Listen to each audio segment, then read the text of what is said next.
One day, when everyone was checking their monthly results, Wen-sen overheard Beijing telling Zhan Yu she wanted to go to the same university as him. That was the final blow, Wen-sen thought. Why do I keep doing this to myself? So he wandered off to the zoo they first met as kids, probably hoping for a miracle, and found the same talking parrot. He spent days teaching it to say, "I like you," because apparently birds get to confess love when he couldn't. Eventually, Wen-sen told his mom he was ready to study abroad. His parents worked overseas anyway, and he figured there was no point hanging around anymore. He only stayed in China for Beijing, but now he felt it was time to move on. As he was packing to leave, he remembered Beijing's dream of going to the same university as Zhan Yu. Despite everything, he wanted to help her. So, he prepared study notes for her to improve her grades. But when he went near her house to deliver them, he overheard Boss Li's thugs threatening her brother Lin. They said if the money wasn't paid, they'd kidnap Beijing. Wen-sen freaked out and rushed to Ma Ji to discuss what to do. Out of options, he withdrew all the money his parents had saved for his studies and, with Ma Ji's help, paid off Boss Li. Wen-sen was probably thinking, this wasn't how I planned to spend my tuition money, but at least Beijing was safe. Wen-sen believed that all the problems had finally come to an end, and felt reassured that Beijing would now be able to pursue her dreams safely. He had managed to send her the notes in a way that they reached her without issue. Just when he was about to leave for his studies abroad and was already at the airport, Ma Ji informed him that Boss Li's men were once again looking for Beijing. He said that Boss Li had drastically increased her brother Lin's debt, causing more trouble. Wen-sen had to come back, which meant he never ended up going abroad. After that, he and Ma Ji began planning how they could protect Beijing. Ma Ji had asked Wen-sen if, after everything settled down, he wouldn't regret having done so much for Beijing, when she might never even know about it. In response, Wen-sen had said that he wouldn't regret it because he had already understood very well that he and Beijing were not destined to be together. No matter how much he tried to get closer to her, he never seemed to reach her. He had admitted to feeling jealous of Zhan Yu, who he thought was incredibly lucky because Zhan Yu got to watch fireworks with Beijing, take graduation photos with her, and study at the same university. When the seat next to Beijing became empty, Wen-sen was about to sit there, but just then another girl arrived and sat in that seat instead. Wen-sen had thought to himself that perhaps he and Beijing really weren't meant to be yet he was still happy to see her happy from a distance. After reading Wen-sen's entire diary, Beijing had cried terribly and missed him deeply. She wondered how she could have been so stupid for never realizing how Wen-sen had felt about her right from the start. At that moment, she started recalling how every time time travel had occurred, she had ended up in the very moments Wen-sen had wished to experience with her. Whether it was the fireworks event, the graduation photo, or the day of the college entrance exam, in a way, through time travel, Wen-sen's dreams were being fulfilled. Beijing then went to the beach and, while remembering Wen-sen, cried uncontrollably. She screamed his name, apologized to him loudly, and confessed that she liked him very much. She wished she had noticed him every single time. That's when she recalled that every time either Wen-sen or Beijing had unresolved feelings, time travel had given them another chance to go back to the past. She thought that maybe if she could not confess her feelings to Wen-sen and stop her brother Lin from taking loans, things might change. She started thinking more deeply about all these possibilities. Later, when Beijing was at her workplace, Chao came to meet her. As they went for a walk, Chao asked her to tell him the next part of her time travel story. Beijing replied that the story had ended. Chao asked if that meant she wouldn't save that boy anymore. Beijing answered that in a life without feelings, where she couldn't tell Wen-sen how important he was to her, nothing else mattered. Chao then explained to her that confessing her love wasn't more important than saving someone's life. He advised her that if she still had a chance to go back in time, she should definitely go. Wo knew. Maybe the rules had changed this time? After thinking deeply, Beijing agreed. Once Chao left, she started looking at Wen-sen's mobile phone and saw the unsent message that said, "I like you, Beijing." She realized that deleting that message would allow her to time travel one last time, so she deleted the message and found herself traveling back again. This time, she returned to 2007, and she was very happy. She realized that the rules had truly changed, and that maybe, this time, she would get to stay with Wen-sen for much longer. Feeling excited, she ran quickly to find Wen-sen, who was rehearsing for the art festival. Beijing sat down beside him, stared at him, and thought to herself how happy she was to see him again. She then requested him to teach her the play he was practicing. Wensen was shocked that his longtime crush Beijing was not only noticing him, but also talking to him directly. Delighted, he happily agreed. Beijing returned home where she saw her brother Lin in a crowd selling fake products. After he left, Beijing told the people the truth that the products were fake. The public got angry and started demanding their money back. At home, Beijing's parents returned everyone's money while scolding Lin harshly because Beijing had come home and told them the entire truth. Later, in her room, Beijing said to herself that she wouldn't let anything go wrong this time, and that she absolutely had to stop Lin. The next day, when Wensen came to school, he found that Beijing was waiting for him. She told him that they had always been in the same class but had never really spoken to each other. Then, before Wensen could introduce himself, Beijing said that she already knew everything about him, that his name was Wensen and that he looked really good when he smiled.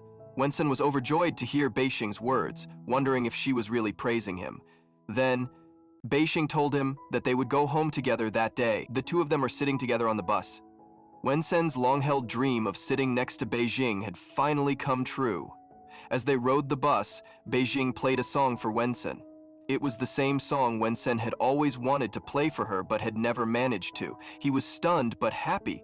One by one, Beijing was doing all the things Wensen had regretted never getting to do, and for the first time, everything felt right. Beijing asked Wensen whether he knew how to ride a bicycle. She told him that if he didn't, she could teach him. Hearing this, Wensen happily agreed and was ready to learn. The next day, Beijing was on her way to Wensen's house. They saw Gagi, who was having an argument with her father. It was because her father wanted her to focus on studying, but Gagi just wanted to go outside and play. So, Beijing stopped Gagi and explains to her that if she thought her dad didn't understand her, then she should talk to him more often. As Gagi got up and was about to leave, Beijing told her that she should start talking to her father by telling him about her dreams. Beijing explained to her that if she started sharing her dreams with him now, only then would he be ready to support her in the future. Hearing this, Gagi left without saying anything. After this, Wensen and Beijing were riding a bicycle together. Wensen was extremely nervous because he wasn't able to keep his balance. Beijing told him that he was scared of falling in front of her and getting embarrassed, and that was the reason he wasn't trying properly. Wensen looked at Beijing in surprise because what she had said was absolutely true. Then, Beijing started riding the bicycle without looking back at him, and a little while later she fell. In his hurry to reach her as soon as possible, Wensen finally managed to balance himself and ride the bicycle properly. He quickly came to Beijing and asked if she was okay. Beijing smiled and said that her falling had worked. Hearing her words, Wensen also started laughing. Afterward, Wensen was looking at the same draft message on his phone where he had typed, "I like you, Beijing." The next day, when Wensen and Beijing were about to go home, they found out that it was raining outside. Neither of them had an umbrella. So Wensen told Beijing to wait there and he said he would be right back. But Beijing didn't stay there. Instead, she started following him. While following him, she accidentally bumped into a girl, causing her papers to fall to the ground. At that moment, Beijing remembered that exactly the same thing had happened before. She thought to herself that she had bumped into the same girl earlier when she had time traveled for a short time. She realized that after bumping into that girl, she had found Wensen's mobile on the ground, and when she had picked up his phone, she had read the message that said, "I like you." Panicking, she started saying that she had already come to the year 2007 once before. At that moment, she saw Wensen, who was taking out an umbrella for Beijing. Seeing this, Beijing thought that it meant Wensen had typed the "I like you" message all those years ago and had been holding on to his feelings to spend more time with her. She thought that she might be forcing Wensen to confess his feelings by coming too close to him, and because of that, she needed to distance herself from him. Then, the next day, Beijing didn't come for the rehearsal. On the phone, she lied to Wensen, saying she wasn't feeling well and wouldn't be able to come. But in reality, she was completely fine.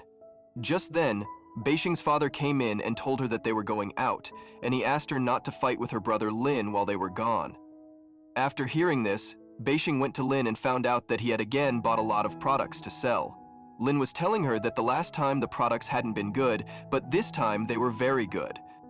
He was confident that he would become rich very soon and was even thinking of renting a shop. Listening to all this, Beijing became very worried about her brother's behavior. Beijing went to school at night for some work. There, she met Wensen, who asked her how she was feeling and told her that she had missed class that day. He said it was fine and offered to teach her the music lesson she had missed. But Beijing firmly said no and told him that she was not participating in the art festival anymore. Wensen, feeling sad, asked her why, but she said she didn't think it was important to tell him the reason. Then she walked away from there. Wensen found Beijing's rude behavior very strange. The next day, everyone was getting a group photo clicked. Wensen was happy because Beijing was standing next to him, but then Beijing intentionally went and stood next to Chao. Seeing this, Wensen felt even worse and started wondering why Beijing was suddenly distancing herself from him. On the other hand, Beijing also wasn't feeling good about what she was doing. When the photo was clicked, she kept staring at Wensen without stopping. Meanwhile, Beijing's brother Lin had finally rented a shop. Seeing this, Beijing became very angry. She reminded him that she had told him not to get involved in such things, but he still didn't listen. Lin ignored everything Beijing said and continued to do the same things. Later, Beijing was in the library when Wensen came to her. But seeing him, Beijing left without saying anything. Once again, Wensen felt deeply hurt by her behavior. The next day, when Beijing came out of her house, she found Wensen waiting outside. She asked him why he was there. Wensen replied that he wanted to know why she was ignoring him. He asked her if he had made any mistake. Beijing replied that it wasn't like that, but still asked him to leave her alone. After saying that, she walked away. As predicted, Lin went to Boss to ask for money. He was begging him repeatedly to give him money, but Li refused to give him anything. Just then, Beijing arrived there and tried to forcefully take her brother away, but Lin wasn't ready to listen. Beijing got very angry. Boss came to Beijing and told her that he liked her attitude. Hearing this, Beijing angrily told him not to talk to her at all because she hated people like him, those who valued money more than human life. Hearing this, Boss Li got irritated and took Lin with him to give him the money, while Boss Li's men stopped Beijing outside, and one of them said that they needed to teach her a lesson. Meiji was the newest recruit in their so-called gang and suddenly discovered he wasn't brave enough to lay a hand on a girl. Good for him. So while the other boys were getting ready to teach Beijing a lesson she clearly didn't sign up for, Wensen swooped in like a surprise hero and threw himself in front of her, taking the beating instead. It turned out he got pretty roughed up just to protect her. Meanwhile, Beijing was practically begging them not to hurt Wensen anymore. Meiji, watching all this, stood there completely shocked. He hadn't expected to witness a live-action drama where Li's men were busy forcing people to hurt others for no real reason. Eventually, Wensen was in a hospital bed and the doctor was casually informing everyone that Wensen needed proper rest.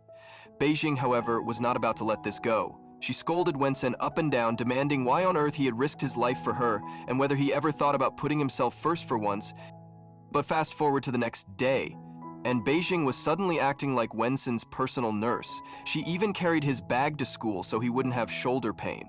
In class, she plopped herself down in the seat next to him, completely ignoring his friend who politely pointed out it was his seat. She boldly declared that the seat was hers now, at least until Wensen got better.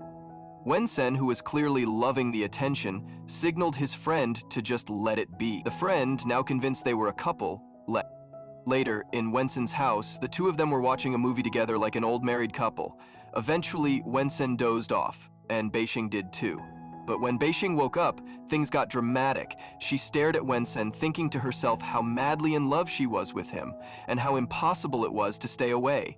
Just as she leaned in to kiss him, Wensen's eyes popped open and he stared back at her in surprise, realizing just how close she was. For a second, he looked ready to kiss her too, but Beijing panicked, made up some random excuse, and bolted out of there like she was running from a pop quiz next. Lin entered the picture. Despite Beijing practically begging him not to, he went ahead and signed a contract with Boss Li anyway, pocketing a nice bundle of cash. Apparently, Lin believed in making bad decisions with full confidence. Later, Beijing was sitting at her usual seat in class, no longer next to Wensen because he was all healed up by then. Just when things seemed normal, an earthquake hit. Chaos broke out as all the students scrambled out, but Wensen was busy doing something far more heroic, desperately looking for Beijing. Even during an earthquake, he was more concerned about her than saving his own skin. Eventually, he found her, pulled her close, and led her out of danger. By the time they got out, the earthquake had stopped, but Beijing had something to say. She asked him why, when everyone else was worried about themselves, he was busy searching for her. She practically demanded to know who she was to him, that he cared so much. After lecturing him, she stormed off, leaving Wensen looking like he just failed an exam. Afterward, Wensen, still brooding, was playing basketball. He played well, but after getting tired, he sat down, only to be approached by Zanyu. He gave Wensen a compliment, saying he was good at basketball, but then casually asked the big question, did he like Beijing? He said he'd noticed Wensen always worrying about her. Wensen, finally surrendering to the obvious, admitted that yes, he liked her, but he was keeping his feelings on silent mode. Meanwhile, Beijing was home sick with a fever and skipping school. She was on a call with Chao, who told her that the school's statue had broken during the earthquake and that teacher Ming had now assigned everyone to draw the statue.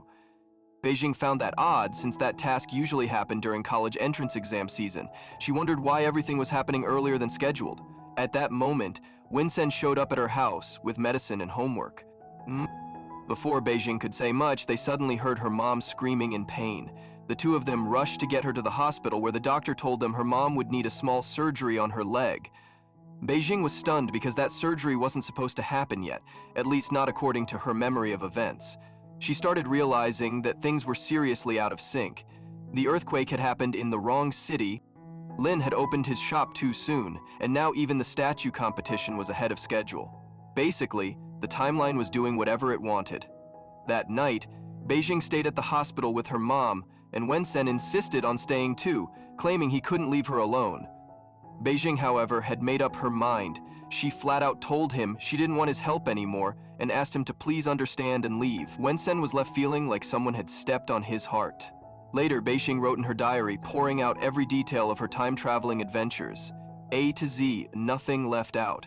She wrote down how this was the reason she was keeping her distance from Wensen, because the only way she could save him was if he started hating her and stopped caring about her completely. As if that wasn't sad enough, she burst into tears, hating the fact that breaking Wensen's heart was part of the plan. Then, while Beijing was out walking, she came across Maji, who was busy watching a fight on TV, as if it was the highlight of his day. Beijing stopped and struck up a conversation, telling him he should stay away from Boss Li's men because, unlike them, he wasn't a bad person. Maji said she used to interfere in her brother's life, and now she was interfering in his position. Beijing patiently explained that she was only trying to make him see that fighting wasn't cool, and asked if he'd really be okay living with the regret of accidentally killing someone in a fight. She also pointed out how awful it was when Boss Li's men beat people so badly. Just then, Wensen arrived, and it was like someone had hit his protective mode button. He immediately yanked Beijing away from Maji and demanded to know what she was doing there and why she was talking to him. Maji, apparently amused, asked if Wensen was her boyfriend. Wensen, not missing a beat, pushed Beijing behind him and told Maji to stay away from his friend, then asked Beijing who exactly she was. Ignoring Wensen's protective instincts, Beijing told Meiji to come with her. Wensen, thoroughly confused and more than a little annoyed, reminded her that she said her family problems were over, so why was she still dealing with this guy? While they were walking away, Maji pointed out to Beijing that it was obvious how much she liked Wensen, so he couldn't understand why she had used him. Afterward, Beijing had left school and gone to Lin's shop to help him earn money so they could repay the debt. Lin scolded her, asking her to return to school. He told her that if their mother found out, she would scold him badly, but Beijing didn't listen to him. One day, while Beijing was at the shop, Boss Li suddenly showed up and started demanding his money, an outrageous 500,000 yuan. Lin was shocked and reminded him that he had only borrowed 200,000 yuan. Boss Li coldly explained that if he hadn't lent Lin that money, he would have doubled it by now. Lin tried to reason with him, saying he could only repay the money after 6 months. But as soon as Boss Li heard that, he ordered his men to beat Lin badly and threatened him to arrange the money as soon as possible. Seeing this, Beijing immediately tried to call the police, but Boss Li snatched her phone and smashed it on the ground. He warned both of them that if they didn't return his money quickly, he wouldn't spare them. At the same time, Boss Li's men started throwing everything in Lin's shop onto the floor, trashing the place completely. Maji, who was there watching all of this, was left stunned. He had never thought things could be this cruel and found it disturbing to see people being treated like that. Meanwhile, Wensen was having a conversation with Zhan Yu. He told him that Beijing had completely changed and wasn't the same person anymore. Zhan Yu responded that Wensen was overthinking it. He advised him to tell Beijing how he really felt. If she liked him back, Wensen should express his feelings more openly. After hearing this, Wensen looked at the 2 concert tickets he had bought, deciding that he wanted to take Beijing to the concert and finally confess his feelings to her. At the same time, Maji came to Beijing and told her that she had been right all along. Fighting wasn't cool, and it was painful to watch others suffer. Beijing teased him by saying that since he liked war movies so much, he could join the army instead. That way he could protect people rather than harm them. Meiji thought carefully about her suggestion. Later on, Lin and Beijing were returning home together. Lin admitted that Beijing had been right, he shouldn't have borrowed the money, but he promised to fix everything as soon as possible. Beijing didn't respond and simply stayed quiet. Days passed, and Beijing hadn't been to school for a long time. Wensen was growing increasingly worried about her. He went to her house and stood downstairs, hoping to talk to her. However, since Beijing didn't want to see him anymore, he couldn't gather the courage to go upstairs. Meanwhile, Beijing was busy keeping an eye on Boss Li's men. She was following them and collecting evidence against them. She had been tailing them for days, carefully noting their movements and tracking when and where they went. Lin was later seen looking at some photographs when Beijing came in. He told her that a friend had given him evidence against Boss Li. Beijing examined the evidence and decided they would use it the next time Boss Li tried to threaten them. She also said they should give it all to the police. Then Lin handed her a concert ticket, telling her that a friend had given it to him for her and that this friend would be waiting for her there. Beijing immediately understood that it was Wensen. At the same time, Boss Li was informed by his men that Lin's sister had been collecting evidence against them and watching them all day, recording who they attacked and what crimes they committed. Boss Li scowled and declared that they needed to teach that girl a lesson. Wensen was at a concert, waiting for Beijing to arrive. Eventually, Beijing did come. Wensen got the opportunity to go up on stage and speak in front of everyone. He felt happy, thinking that Beijing was finally there, and he could now say everything he had wanted to. But before he could confess his feelings, Beijing started leaving because she had realized what Wensen was about to do. The crowd had been cheering Wensen on, encouraging him to speak. However, as he noticed Beijing walking away, his heart broke. Still, he told everyone that there was a girl he had liked since childhood and that she was very pretty. Meanwhile, Beijing had come outside, feeling deeply troubled for breaking Wensen's heart. At that moment, she received a call from Boss Li, who threatened her over the phone, that her boyfriend's name was Wensen Right and that she should watch what he was going to do to him. Beijing had panicked and pleaded with him not to hurt Wensen, saying they were not in a relationship. But Li had already cut the call. Wensen also came outside at that point. He told Beijing that he needed to talk to her. In response, Beijing started yelling at him, asking him what exactly he wanted to say. She questioned if it was because she had saved him from bullies in childhood that he liked her, or if it was because he had saved her once when she was trapped in a fire and hurt his hand in the process. She pushed him away, saying that she had never told him to like her or to follow her around. She insisted that she just wanted him to leave her life forever because she did not like him at all. Hearing all this, Wensen's eyes filled with tears. He realized how much Beijing seemed to hate him. Even then, he stopped her and asked where she was going so late at night. Beijing was actually going to meet Boss Li, but told Wensen it was none of his business and told him to move out of her way.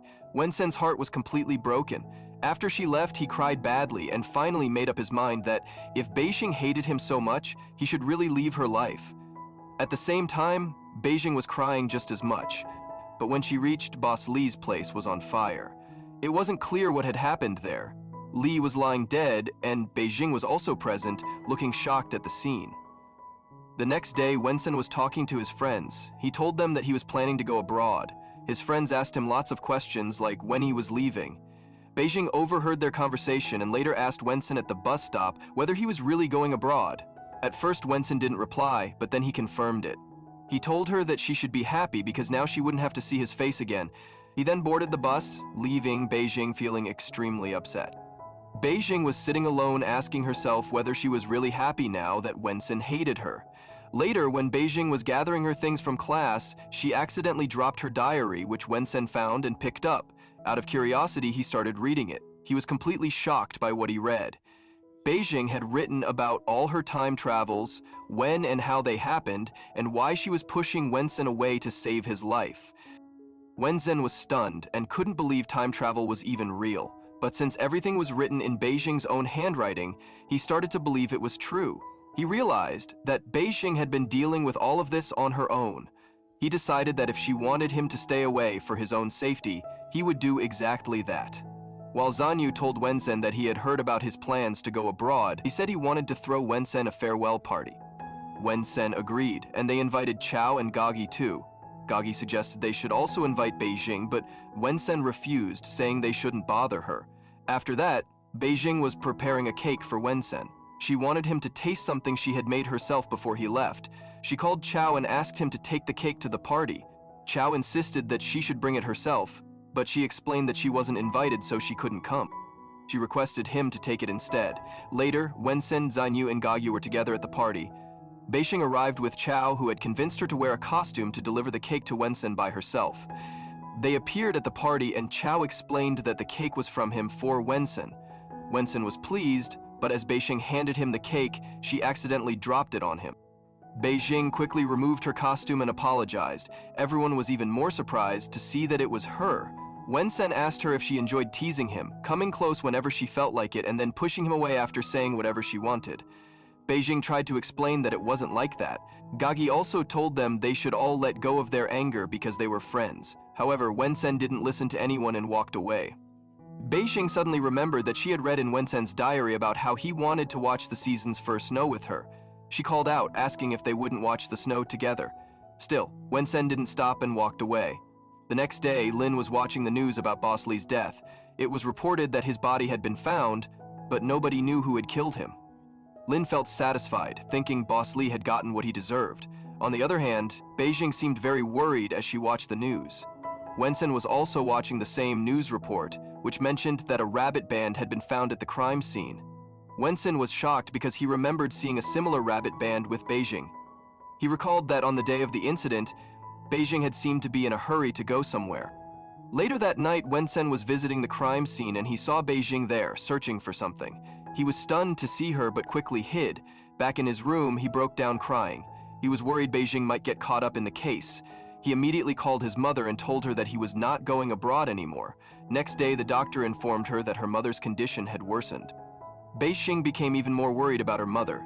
Sitting by her side, her mother reassured her not to worry and said she would be fine. But Beijing stepped outside and told herself that because of the recent time travel, too many things had changed. She realized that if she wanted to prevent more changes, she would have to return to her own time as soon as possible. Beijing went to the beach with Chao and Gagi, where the three of them had gone to spend some time together. Gagi started explaining that she had forgotten her drawing materials, which was why she had called Wensen to bring them for her. Wensen also arrived with the supplies and handed them over to Gagi, but Wensen didn't even look at Beijing. Chao then suggested that they should collect some seashells there. He even asked Wensen about it, and after a moment, Wensen agreed. As they were walking, Beijing told Wensen that he seemed different. Wensen replied that it was because he was leaving for abroad the next day and he was feeling quite happy about it. Beijing was shocked and asked if he was really leaving the next day. Wensen confirmed it and then walked away, silently thinking to himself, "Beijing, please forgive me, but maybe staying apart from each other is really what's best for us." Lin was at the hospital and he told Beijing that she had been called to the police station because Wensen had informed the police about everything. Beijing became very worried. She wondered what information Wensen could have given the police. She feared that he might have falsely taken the blame upon himself to protect her. Panicked, she ran to the police station and asked about Wensen. The officer told her that Wensen had provided them with all the information about Boss Li and his associates, along with the evidence of all the crimes they had committed. That evidence was going to be very helpful in arresting all of them. The officer also explained that they had called her brother Lin so that he could testify about everything Boss Li had done to him. Hearing this, Beijing finally calmed down a little. Afterward, she went to Wensen's house to meet him, but he wasn't there. As she walked along the road, she kept calling him non-stop, but Wensen didn't answer her calls. At that moment, Beijing remembered what had really happened that night. In reality, it wasn't anyone else who had killed Boss Li. It was one of his own men. Boss Li had betrayed his own gang members, and one of them couldn't tolerate it. Furious at the betrayal, he killed Boss Li and set the place on fire. Beijing had secretly witnessed everything because that night she had gone there to plead with Boss Li not to harm Wensen now. Beijing is searching for Wensen everywhere. She arrived at the school and sat at his desk where she found a card from her diary. Seeing it made her cry even harder. She realized that Wensen had already found out everything. Meanwhile, Wensen was at the airport about to leave for abroad. As he walked through the terminal, he thought back on how he had collected all the evidence against Boss Li and his men, not just to bring down Boss Li, but to have the entire gang arrested. He had handed all that proof over to Lin. asking him to give it to the police. Wen-sen had also told Lin not to let Beijing know that he was helping because she didn't want to accept any help from him. Lin had agreed, but after Boss Li's death, he hadn't gone to the police with the evidence. So in the end, Wen-sen had to go to the police station himself to submit the evidence, ensuring there would be no future problems. As a result, the police were able to arrest the man who had killed Boss Li and also the entire gang. As for Ma Ji, he had managed to escape any consequences because he had left the gang at the right time, thanks to Bei Xing convincing him. Now we saw Gagi calling Bei Xing. She showed her a message that said Wen-sen was at the airport and was really leaving today. Beijing was completely shocked. Without wasting a second, she rushed toward the airport. Finneously, Beijing arrived at the airport and she saw Wen-sen, who was just about to leave. However, he stopped when he noticed her and smiled. Beijing too looked at him with a smile, silently apologizing in her heart. At that moment, Wen-sen told her that he liked her. He had already found out from her secret diary that saying these words would bring an end to her time travel, and he knew he would only be able to meet this version of Beijing again in the future, in the year 2021. As soon as Wen-sen confessed his feelings, Beijing's time travel came to an end, and she returned to her own timeline, back to the year 2021. At the present, Beijing was having breakfast with her family. Everything in her life appeared to have returned to normal. Her mother, who had been unwell before, was now much healthier. Beijing had also begun working hard at her workplace, which made her boss very pleased. He often praised her and said that everyone should learn from her dedication and commitment. Later, there was an Art About Day event where Beijing saw Zhan Yu and Tanji, who had become a couple. Tanji was acting playfully, and Zhan Yu was trying to convince her to calm down. Seeing them happy together made Beijing feel genuinely glad for them. She thought to herself that it was wonderful they were still together and happy. Then, Chao and Gagi were meeting after a long time. Both had become successful in their lives and still seemed to have feelings for each other. Chao asked Gagi if she would like to have dinner with him that night. Gagi happily agreed, which made Chao extremely happy. Next, Beijing had arrived at school for the graduation ceremony. There, she met Gagi and her father, Teacher Ming. Their relationship had improved a lot compared to before. Beijing felt happy seeing Gagi smiling alongside her father. When the ceremony began, Beijing was called on stage to give a speech. She spoke beautifully about friendship and how her friends had always supported her. She talked about how they had all stayed together through everything, becoming each other's strength. During her speech, flashbacks of many happy moments from the past were shown, memories of all the good times they had shared. Now she was truly happy and felt no regrets in her heart.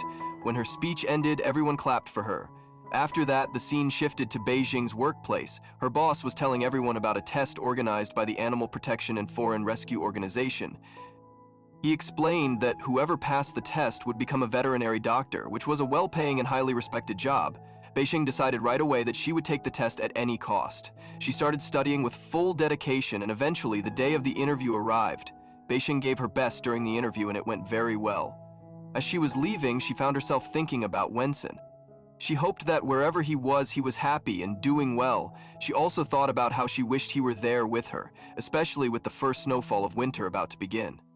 Later, while she was traveling home on a bus, her boss called her. He informed her that out of the entire rescue team, she was the only one who had passed the test. Hearing this, Beijing became extremely happy. She got off the bus with a bright smile and began walking. It was New Year's Day, marking the beginning of 2022. At that moment, the first snowfall began. Seeing the snow made Beijing feel even happier. She walked along joyfully, thinking to herself that she still missed Wen-sen very much. She admitted in her heart that she still liked him as much as ever and wished he would come back soon so they could spend their lives together. While lost in these thoughts, she was crossing the road when suddenly someone covered her with an umbrella from behind. Beijing stopped in her tracks, her heart racing, knowing deep down that it could only be Wen-sen. She felt a surge of happiness, realizing he had finally returned from abroad to China. As she turned around, she saw that it was indeed Wen-sen. With this heartwarming reunion, their story came to a happy ending.